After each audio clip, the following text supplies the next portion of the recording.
Everyone, welcome. This is Jason Clemens, Doctor of Chiropractic at the Rock Health and Wellness Center, and this is Life with Jason Clemens, DC.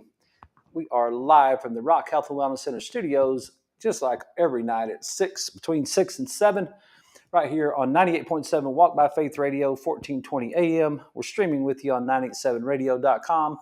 We are in our social media at the Rock Health and Wellness Centers on Facebook, at Health from the Rock on YouTube, and Jason Clemens DC on X. It's Friday, March 28th, and we're going to have a great night tonight. We're just going to have a good time talking about some things. Going to kind of get off the subject of what we've been talking about of chiropractic principles these last 2 weeks in the practice of chiropractic and the things that we do here in the office, which was super cool because we had one of our listeners that came in as a new patient, and she was like, I heard, as we just about to do the right eye test on her, she said, hey, I heard that on your show. And I was like, fantastic. That's really cool. So she already knew what was happening. So she was out of that right hemisphere and that stress response a little bit, so she could relax when she came into the office. So that was super inspiring to me. So that was great. But I had a couple conversations this week that I really think would be great to talk about. I think it would be good based on what we've been going over for the last couple of days, this week and last week, really, to get into. It's kind of a touchy topic. We're going to talk about medical errors just a little bit, and I want to say a few things before we get into that part of it, and then I'm going to talk about testosterone, especially in women, and I want to map you through some things and talk about the process that you might go through if you were to have low testosterone, and especially in women. So that's what we're going to do tonight. I do have to, since we're just kind of having a relaxed Friday night show, I do have to give a shout out to my Texas Tech Red Raider basketball team, though. I mean, how about that game last night? I don't know if you guys watched it. It was 39 minutes of misery and 6 minutes of just elation. So it was great. It wasn't going our way. And yes, our way, because I am a Red Raider. So it wasn't going our way, and we just couldn't make our shots, and Arkansas was just tearing it up and making their shots, and it's so funny that as a fan, it's super hard, and it's hard to be a fan because you just go through these ups and downs constantly about, it's like, all the sentences I said to myself in my head, I would have never said any of those sentences as an athlete or a coach. It's so funny. As an athlete, I just kept playing, just like our guys did. They just kept playing. But as a fan, it creates a lot of stress in your body to watch it, because you every second you just lean on, just sitting on the edge of your seat, and you just gotta calm down and let them play and let them finish it out. And that's exactly what they did. I watched it on social media several times today, the reruns of it all, and it was so cool because the guy said 14 seconds left and Tech's down by 3, and our main man just shoots a shot, just drains a 3-pointer to tie it up. I was like, this is crazy. So, and then going to overtime and win the game in overtime. Same guy made the winning shot. He made the 3-point shot to get us into overtime, and then he made the final shot to win the game. And I got a shout out to my man Federico, our big center. Like, he came in the game and just was a difference maker. I'm so proud of him. I'm so proud of that whole bunch. It was as a former Red Raider, as a quarterback, as a coach at Texas Tech. I'm so proud of that whole, but Coach McCaslin and all of them for battling through all that and just playing to the end and not giving up. And that was really and truly inspiring. So shout out to them, and good luck tomorrow night against Florida. And just play every play, see what happens. And Florida's got to play us too. That's the way I look at it. So yeah, just want to take just a second and give that shout out. So let's get into this stuff tonight. So we've been talking over the last couple of weeks about the principles of chiropractic and why it's so important to be healthy, right? And one thing that I don't think the listeners, I don't think the general public, um, individual people, because that's really what you, if you're listening to this show, what you are is an individual person. And so I look at it like, hey, I'm talking to you as an individual person. No matter where you are, you may be in Chicago, or you may be in South Texas, or you may be in Taiwan or somewhere. I don't know where you're listening to the show from, but you you we're just talking. We're talking on a Friday night, okay? So I want you to hear it as an individual person, because I really don't think the majority of individual people think about this aspect of their health care. And this aspect of their health care that I want to go over tonight, I was checking on Dr. Murphy's site today, and he put a post up for, I guess he spoke at Parker seminars, and this year, which was, I think they had it maybe a couple weekends ago in Las Vegas. Parker's University is where I went to school. And so I was just looking through this document. So this comes right off of Dr. Murphy's site, danmurphydc.com is what we're going over tonight to show some of this. But first thing he showed was a book, Robert Lustig's book, Metabolical. And I don't even have this book, so I'm going to order this book as soon as the show's over. And because I've got a couple of Dr. Lustig's other books, but I don't have that one, so I'm going to break that one down. But it goes in, it talks to some of the things about the medical establishment and all that sort of thing. But he goes down to this next one, and he shows an article right here of diagnostic errors being deadly. And it says down here, now research says an estimated, this was from July 20th of 2023 in the USA Today, and it says, now researchers say an estimated 371 patients die and 371,000 patients and 424,000 end up with some sort of permanent disability or something because of misdiagnosis or diagnostic errors. And when we're talking about health, first of all, let me make this statement.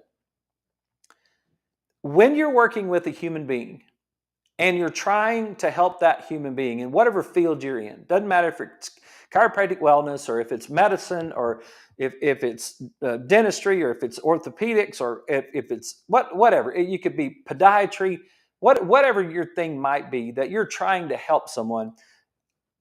I want to start by saying it's a difficult job. There are lots and lots of variables with every individual person. It really is a difficult job to try to help someone be healthy or be healthier in a lot of cases. A lot of cases in the medical world, they're not really trying to help you be healthy. They're just trying to help you be healthier because obviously you went to see them because you felt like you were sick or malfunctioning or something. So that in the medical world, they're not trying to get you to health. They're just trying to get you out of sickness, there's a difference. But I do want to say this because I don't want it to sound like I'm trying to talk trash about our medical people, okay? Because I'm not. I want you as a listener to understand that it's not a free lunch. There are consequences to being unhealthy. And sometimes your understanding is, well, I'll just go and I'll just go to the doctor and the doctor will fix it. I'll just live however I want to live. I'll just drink whatever I want to drink. I'll just eat whatever I want to eat. I just won't exercise. I won't get any sleep. I won't do anything healthy, but then I'll just go have the doctor. I'll just go to the doctor and the doctor is just going to fix me. They're going to diagnose me and they're going to fix me. And it's really not that simple. It's complicated. It's very complicated to try to get you to do right. And if you think about it, if you think about this, you take a unhealthy human being and now you put a pharmaceutical inside that unhealthy human being. It's you that's not necessarily predictable about what's going to happen.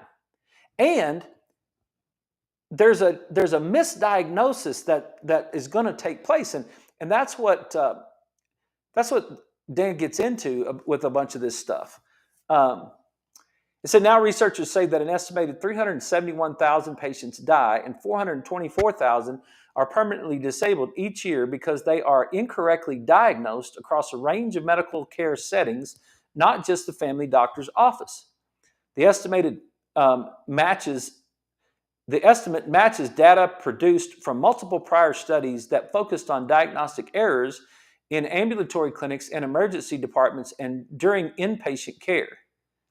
That's why I'm not a diagnosis guy. You remember last week we said you have a problem, you go to the doctor does the exam, gives you a diagnosis and then a treatment, right? Well, 371,000 patients are going to die because of a diagnostic error, according to this article. And I've got about 4 or 5 articles pulled up right here to explain that. So, what is one way that you could keep yourself from being a victim of a misdiagnosis? Well, one of the ways is to keep yourself healthy. If you keep yourself healthy, you're not going to have to worry about a misdiagnosis because you're not going to need to go get an exam for whatever trouble you've got. If you keep yourself healthy, you're increasing your chances of missing this whole thing, right? And so, because that really is, that's really a serious thing. And there's lots of studies on it. This one here says the burden of serious harm from diagnostic error in the United States. This is from the British Medical Journal, Quality and Safety, July 17th, 2023. This is published by a whole group of people from Johns Hopkins School of Medicine and Harvard Medical School, and this cites 54 references. And it goes through and kind of breaks all the things down of what different kinds of, like a permanent, significant injury, National Association of Insurance Commissioners coding scale. A 6 is significant, like deafness, loss of single limb, loss of eye, loss of one of your kidneys or your lungs. One of the level 7 is permanent or major, paraplegia, blindness, loss of 2 limbs, brain damage. Number 8 is grave, quadriplegia, severe brain damage. This study considered only false negative diagnosis, example, initially missed or delayed, and associated harms. So the findings, there was all kinds of issues right there. In the conclusions, comes from the British Medical Journal, okay? An estimated 795,000 Americans become permanently disabled or die annually across care settings because dangerous diseases are misdiagnosed. This manuscript provides the first robust national annual U.S. estimate for serious misdiagnosed related harm, nearly 800,000 combined deaths, 331,000 or permanent disabled, 424,000 approximately, across care settings, ambulatory clinics, emergency departments, and inpatient. Across clinical settings, we estimate that nearly 800,000 Americans die or are permanently disabled. So that's really a big deal. Our results suggest that diagnostic errors is probably the single largest source of death across all care settings linked to medical error. Now, I'm really not talking negative about our medical people. I'm just saying that it's a very hard thing to do. It's like ask Arkansas if winning a basketball game is easy, right? It's like, no, it's not. You think you got it all under control, and then all of a sudden you lose a 16-point lead. And ESPN said that you're 98.1% chance of winning the game. It's like, whoops, you didn't win the game. And that's kind of what happens in this type of setting is, hey, we didn't win the game. And if we didn't win the game, then it's like, what happens in the health and wellness world What happens with your health if you get misdiagnosed, you get the wrong medication, you get the wrong problem, and you just going down the road with that same problem? Where you're headed is a cliff down there that you're just going to run off the cliff, and you don't even see it coming. You're just barreling down the road because you think you're doing well, because your numbers somewhere in some sort of metformin's got your A1C in some level or whatever, right? Because your anti-anxiety drug has you at some level that you think you're doing well, or your testosterone pellets think you got your make you feel good about yourself. And it's like, no, it's like you're moving towards something.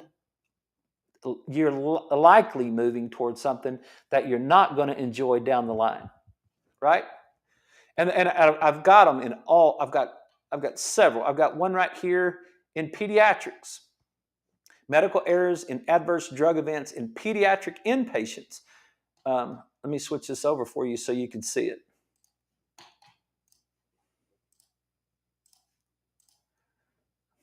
All right, so this one is talking about pediatric inpatients. This comes from the Journal of American Medical Association, volume 285, number 16, April 25th, 2001. And a group of people put this together. And it just trying to assess the rates of medication errors, adverse drug events, and potential adverse drug events to compare pediatric rates with previously reported adult rates. The results: we reviewed 10,778 medication orders and found 616 medication errors, 5%, 115 potential adverse drug events, 1.1%, and 26 adverse drug events, 0.24.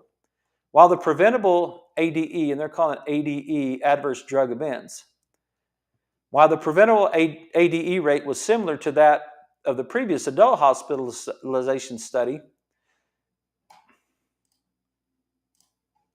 bring that back up.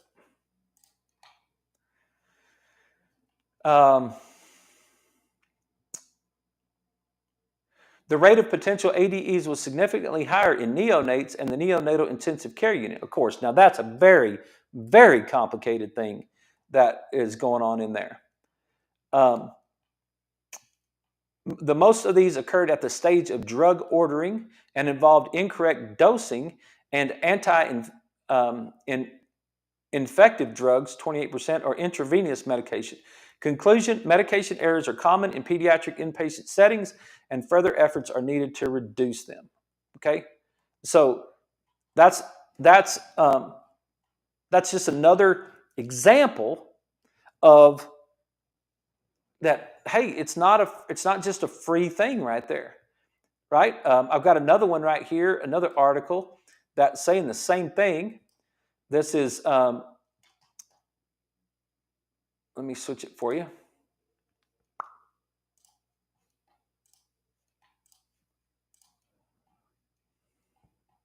This is Exploring the Harmful Effects of Healthcare, Journal of the American Medical Association, July 1st, 2009, volume 302, number 1.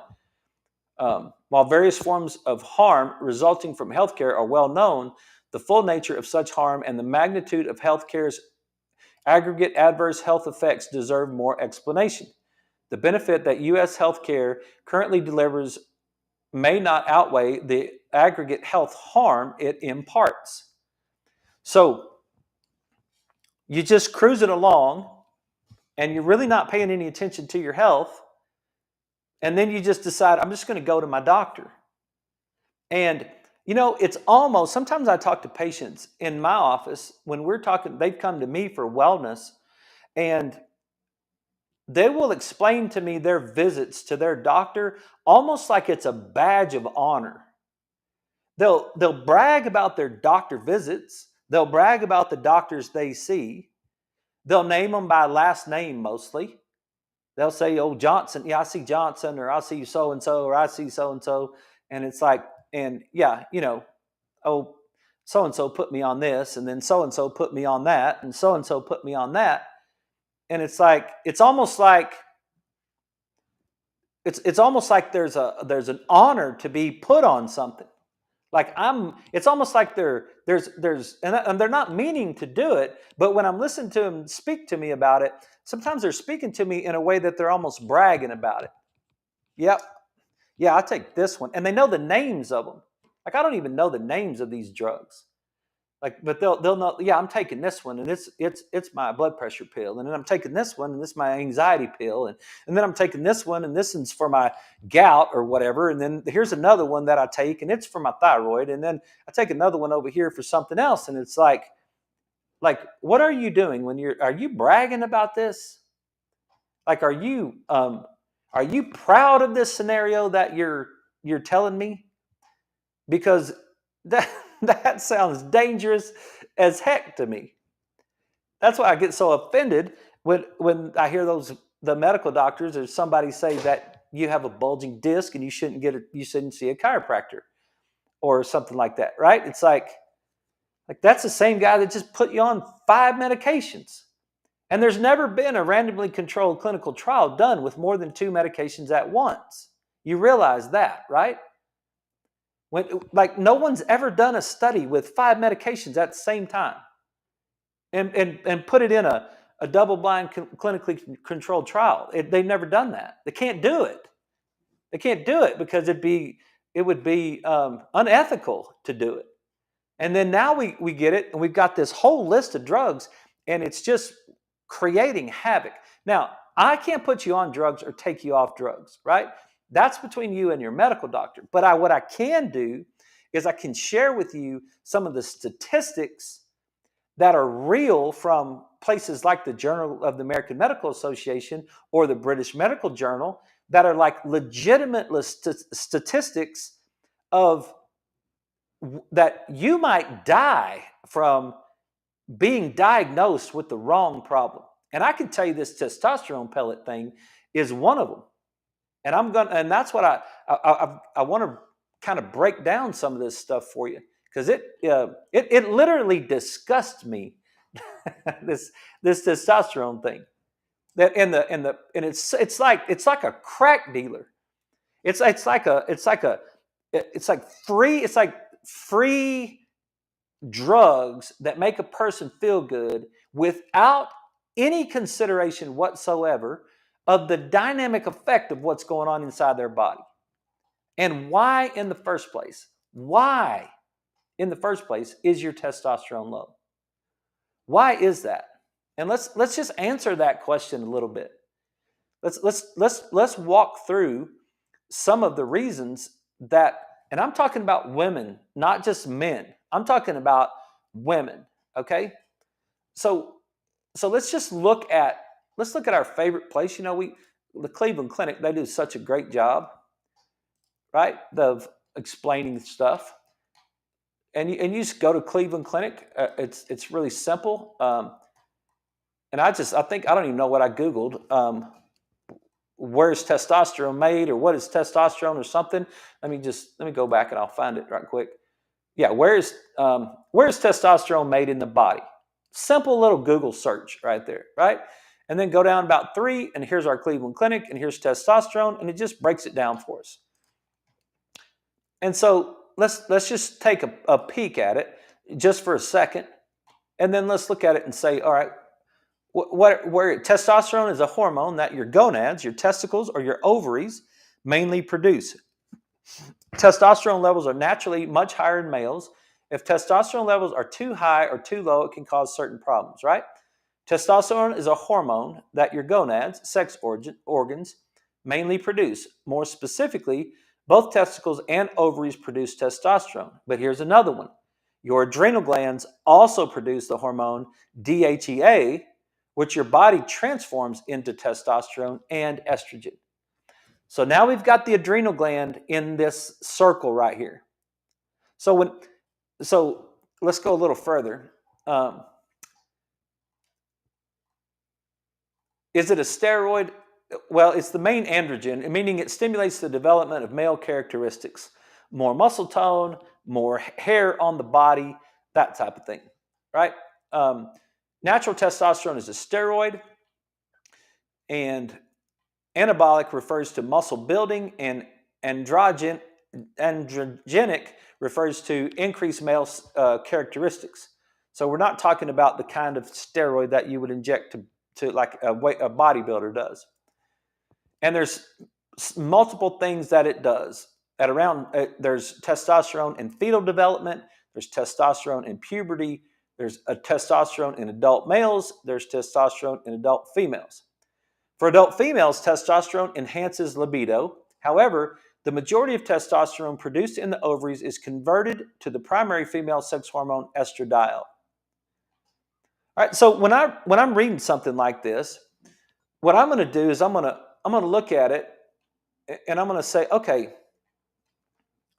testosterone is made in the ovaries and the testicles. Okay, great. And the adrenal gland. All right. It's made from what? What makes it? Because if you're low on your testosterone, one of the questions might be, do you have the building blocks of testosterone in your body in order to make it? That might be one question that you might have. Another question might be, like, what triggers those organs to make that hormone? And we got to take a break, but when we get back from the break, I'm going to break that down for you, and I'm going to map it right back to all the things that we've been talking about over the last 2 weeks. I'm going to get the HPA axis involved. I'm going to get the right and left hemisphere involved, and I'm going to show you, just like I tried to show you with orthopedics, that it started in your brain first. We'll be right back.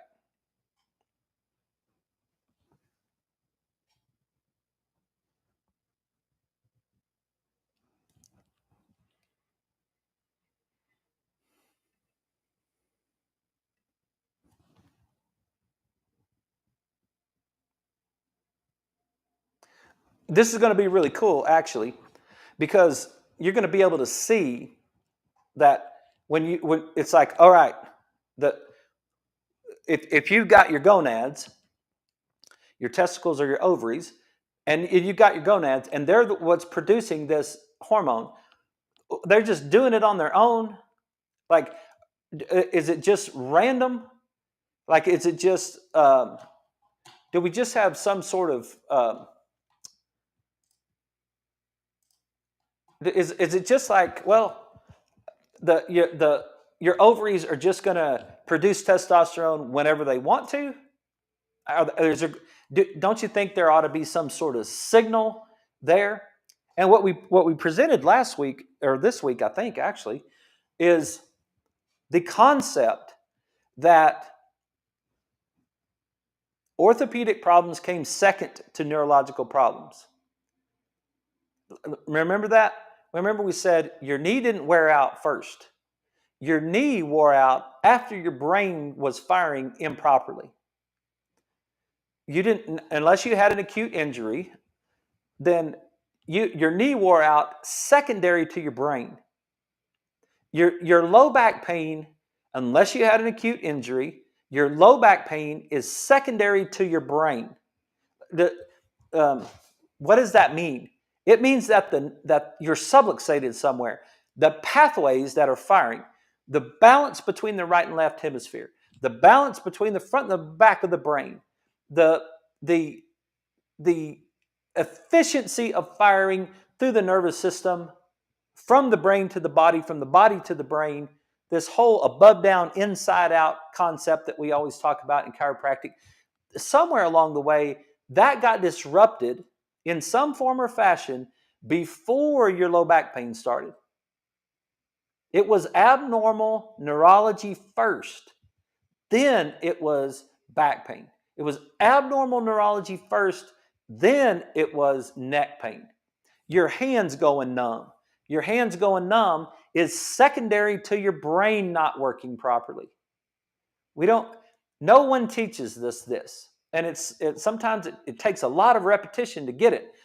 Your hands going numb were second to your brain not functioning properly. And I'm going to show you tonight that your testosterone being low was second to your brain not firing properly. So when you go get a pellet, it's like, what does that do to the brain firing properly or improperly? Hang on, let me get us back on. Okay, everybody, we're back. This is Life with Jason Clemens, DC. And we're breaking down, we talked about the misdiagnosis and the errors that go along with misdiagnosis and how dangerous it is to be sick. It's really dangerous to be sick.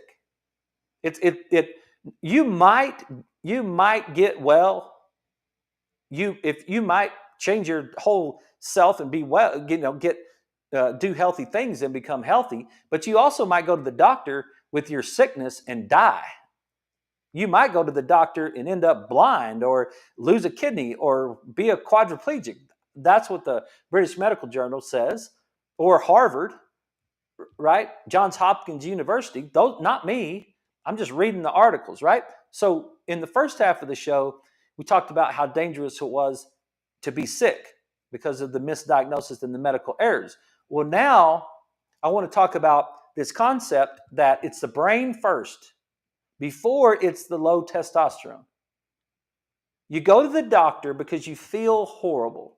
Okay, that's fair and that's right. You go to the doctor because you feel horrible. Then the doctor does your blood work. And what is your blood work? Really think about that. What is your blood work? Your blood work is a temporary picture of what's going on in your body right now. That's what your blood work is. It's what is the status of this vessel today? Because we could give you a medication, and I couldn't, but your medical doctor could. They could give you a medication, and then you could have come back in 30 days and do another set of blood work, and they'll say, hey, you're way better. Okay, then that's a picture of you in 30 days. Or you can completely change your diet and start to do healthy things and then go back and get your blood work done, and then it's different. And it's like, hey, that's fantastic. You're better, right? So you go to the doctor and you get a picture of your blood work, and it says you've got low testosterone. And I'm really talking to women more than men, but I'm really both. It happens in both of us, right? Okay. Why? Why did that happen?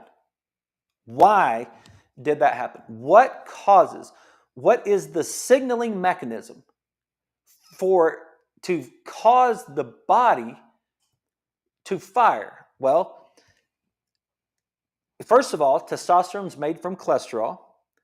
Adrenal glands make DHEA. We said that testosterone is converted, but then the hypothalamus and the pituitary gland control the action. What tells the ovary to make testosterone? What the answer to that question is the HPA axis. And I'll show you right here. And this is what I'm trying to say is that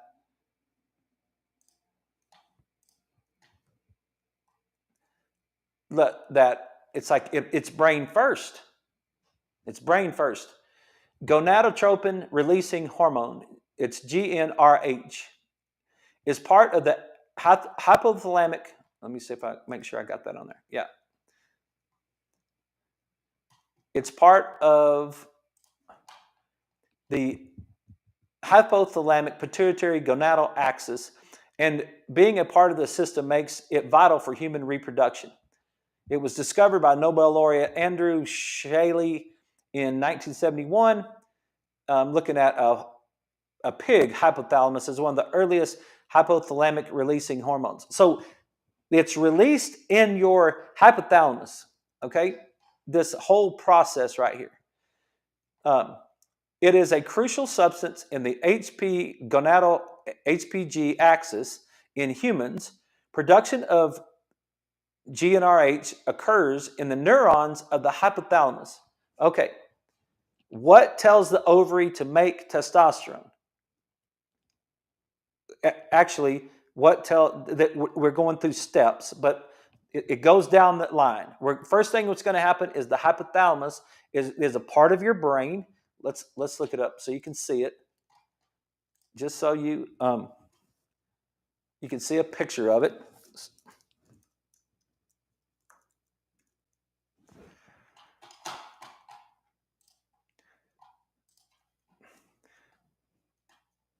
All right, so I'll just take this picture right here.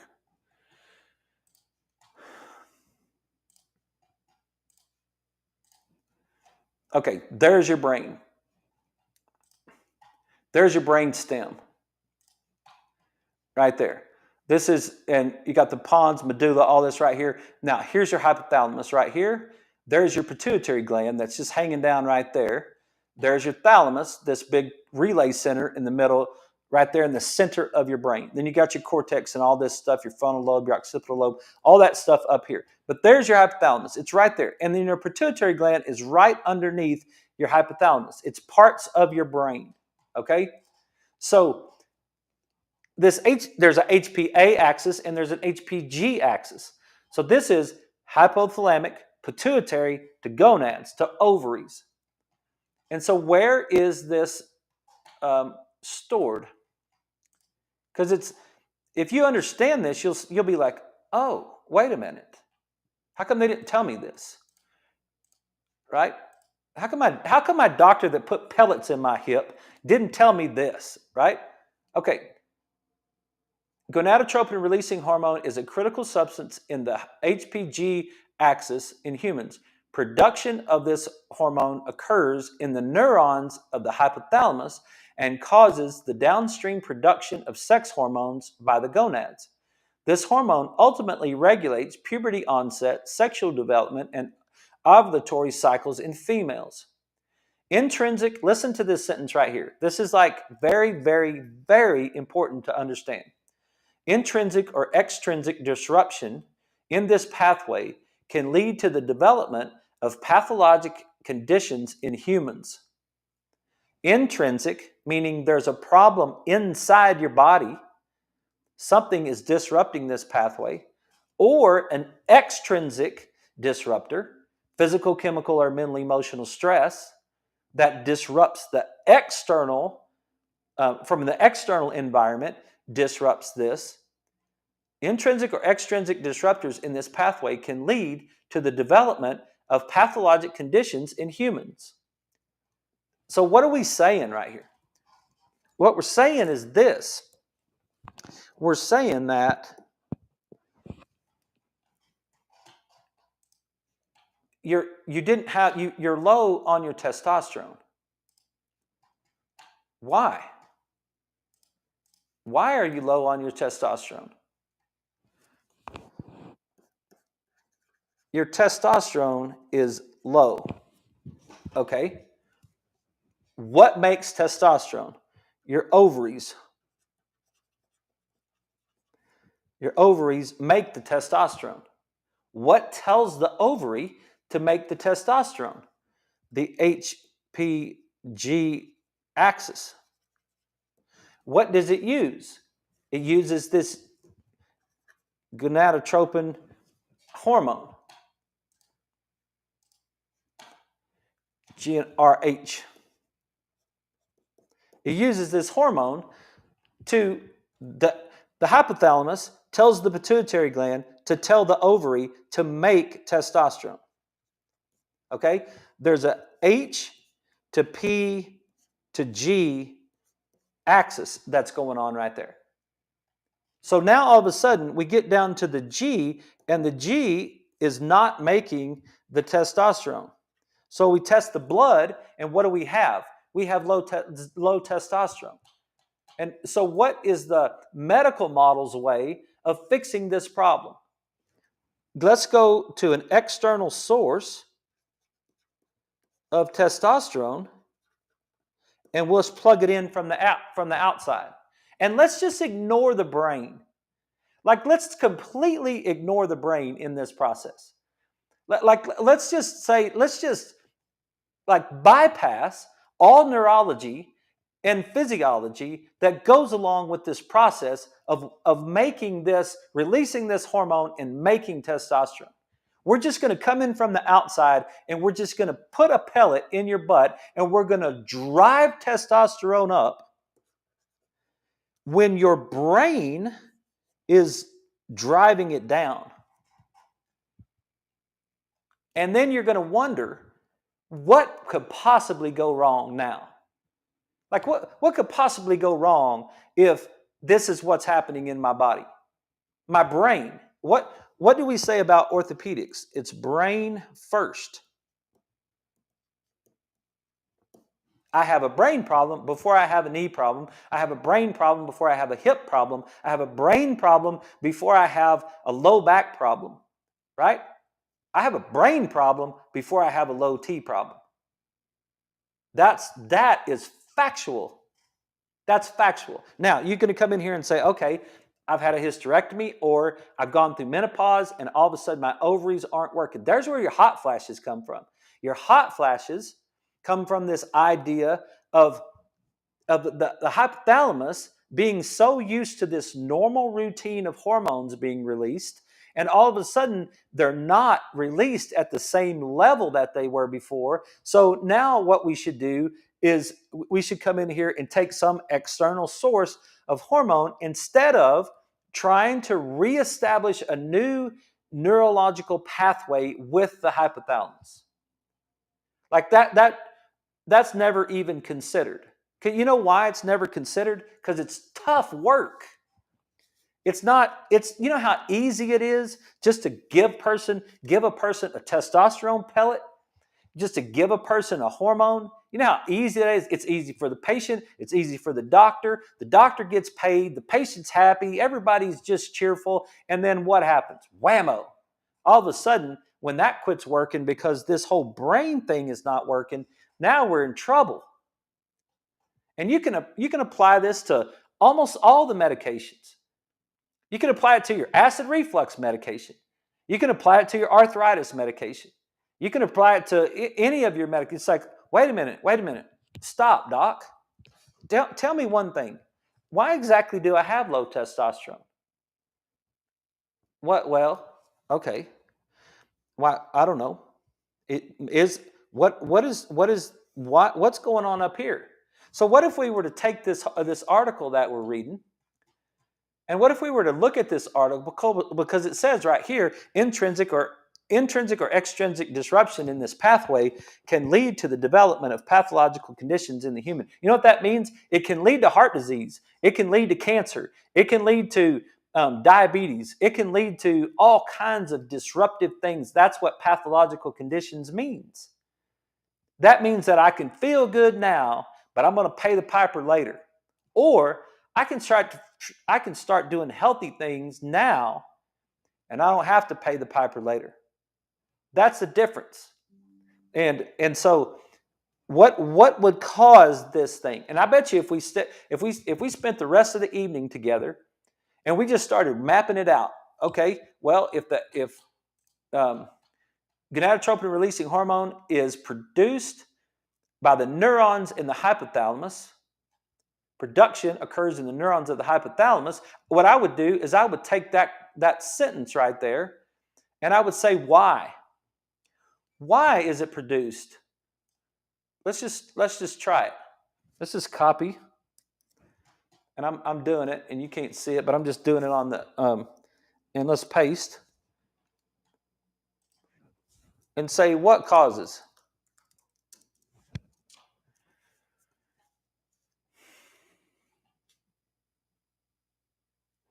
That's the same article. Then you'll get all kinds of stuff. I bet you if we stayed here all night, we could work through exactly what causes it and why. And what is it that causes the HPG to work, right? What is it that's firing right there that's causing that whole thing to happen? Now let's think about it logically. Let's think about why would my brain, if my brain was working properly, what condition would I have to be in order for my brain to release some sort of hormone that increases my sex drive? Okay? Basically, let's get simple with it. It's our sex drive. That's one of the things, libido, right? It's one of the things that testosterone does for us. So what would the situation inside my brain need to be like in order for my brain to drive my sex hormone up. And I'll ask you this. Would I be in an anxiety state, which anxiety is the result of the perceived threat, or is it B, and I'm in a rest and recover state? Or some people use the term, instead of calling the parasympathetic rest and recover, they'll use the term feed and breed, which I don't like to say because it doesn't sound like it has much couth, right? So I don't really use feed and breed. But that's the scenario over here. When is my brain going to fire? When would my brain, if it's working properly, when would my brain tend to release this gonadotropin releasing hormone from my hypothalamus? Which scenario would I need to be in order for me to do that? It's as logical as the day is long, right? Everybody listening to the show can say the same exact thing. It's the feed and breed side of my brain. I got to be over here in parasympathetic rest and recover, multiply now. Now we got to get our libido going. We got to multiply. When are we going to multiply? When we're safe and secure, or when we're in the middle of a tiger fight? When we're safe and secure, right? So, what do we know for sure that's going on? Something in the brain is going on. What's going on in the brain? Anxiety is out the roof. Anxiety is out the roof. The brain is telling the hypothalamus, don't you even think about releasing that hormone right now. Don't you even think about that, because there is a tiger sitting right here inside our room. So what's going to happen? Now, the brain is going to be like, the hypothalamus is going to be like, dude, I'm not releasing that. Okay, I heard you. I'm not releasing that.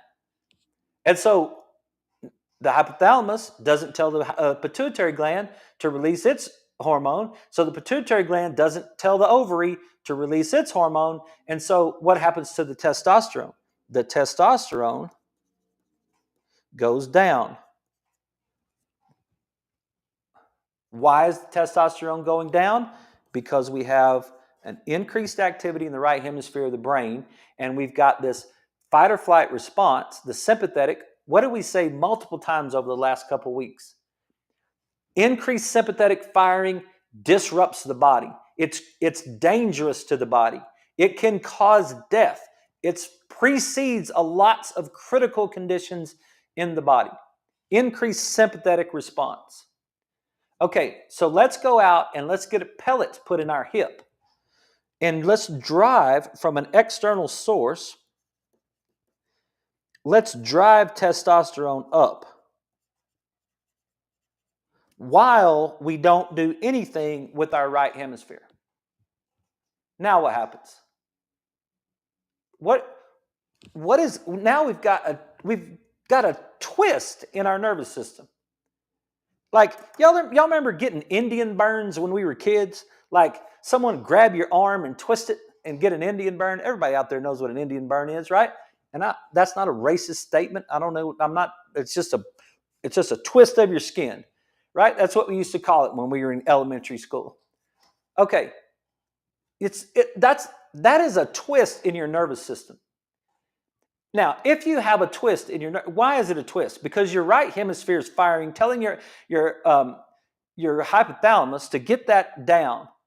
And then all of a sudden, it's coming in from the outside and it's going up. So what do you think the brain's going to do when it's like detecting that there's more testosterone? And it's like, how in the heck did the testosterone get high?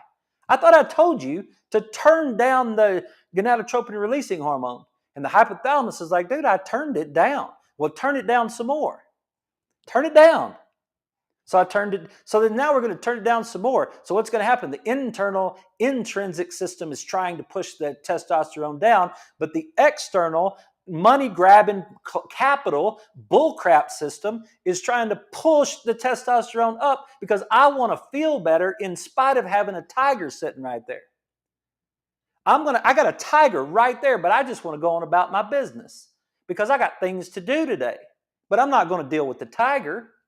So I'm just gonna go on about my business, and then that tiger's gonna be sitting right there, and my right brain's gonna be looking at that tiger all day long. It's gonna be like, holy crap, she's just going on about her business.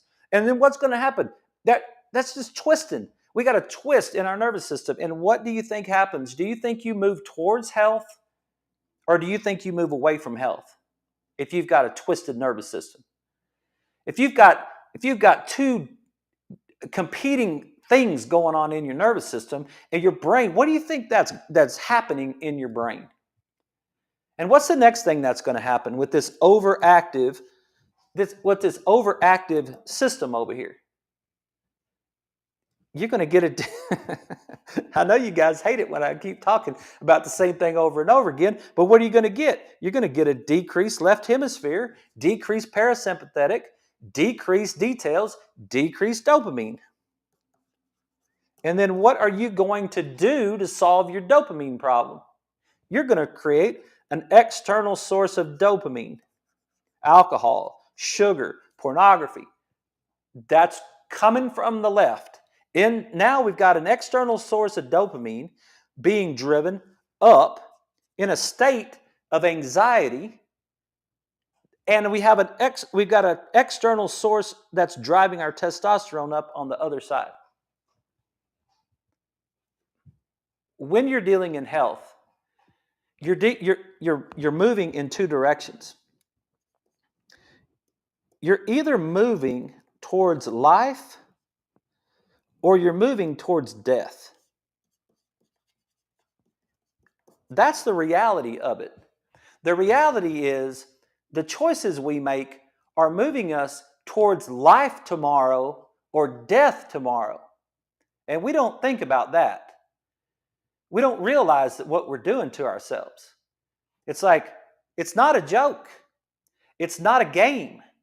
It's serious business when it's you. It's serious business when it's you and it's your family. It's your husband or your wife. It's your children. It's your parents. It's serious business. Like when you die because of some garbage system like this, there's a lot of people that are affected. And it's like, why did you do that? And shame on the doctors out there that participate in this nonsense. Shame on them for doing that. This is ridiculous. This whole thing is ridiculous. So what would a health guy do? A health guy would say, okay, hang on a second. Why do you got low testosterone? Whoops. What does that tell me right off the bat? Like within microsecond, you got low testosterone. Okay. You're a woman. You got low testosterone. The first thing I'm going to think of is your brain. What's going on in your brain? I got anxiety in my brain. I've got an overactive right hemisphere. What am I going to do now? Where does the right hemisphere fire to neurologically? The right hemisphere fires to the left cerebellum. If this is right, this is left. You're gonna show left cerebellum weakness stuff along with right hemisphere overactivity weakness stuff. Your head's probably going to tilt to the right. If I was guessing, your right hand's probably going to turn in, and your right foot's probably going to flare. That's a typical thing. Doesn't mean it happens all the time, but that's one of the things. So what is a health guy going to do? It's going to get you to start moving your feet. First thing you're going to do is start moving your feet. Walk. You start walking. Walk some more. Walk some more. Walk 3 miles a day. I don't have time to walk 3 miles a day. Okay, die. Like, okay, fine. Well, I don't have time in my job, and I don't have time at my house, and I don't have time in my deal. Okay, dude, die. Like, don't argue for your limitations. It's like, just choose which one you want. Move your feet. What will move your feet do? Moving your feet will increase the activity in the right hemisphere. It will increase it to the point where it starts to drive it to the left. You know what else will do that? Cold therapy. It'll do the same thing. It'll drive it and it'll move it. So what will happen? You will push the anxiety out of your right hemisphere by moving your feet. Then what will happen? You will push the energy into the left hemisphere. So now what will happen? You will increase your parasympathetic nervous system. Now you increase your parasympathetic nervous system. What's the brain now going to tell the hypothalamus to do? Hey, dude, it's rest and recover time. Amen, right? Let's go. It's like now turn it up. Release it. Now release it to the ovaries. You don't have ovaries, we got to figure out how to balance the system in the brain, not balance the system from external sources. You can't ignore your brain. Your brain is controlling every single cell and tissue in your body. It's receiving 3 trillion bits of information per second, and it's controlling everything. If you ignore your brain, you're going to get yourself into some serious, serious trouble. Man, we're out of time. I hope that was good. It's just Friday. You know, it's Friday. We're just talking about health on a Friday. I love you. I don't want to see you die. I know we can make you better. I know if you just follow some of these, get these pathways firing properly, your life will be better. So you guys go try that this weekend. Get on your feet, see if you can go for a walk. I'll be back on Monday. You guys have a great weekend.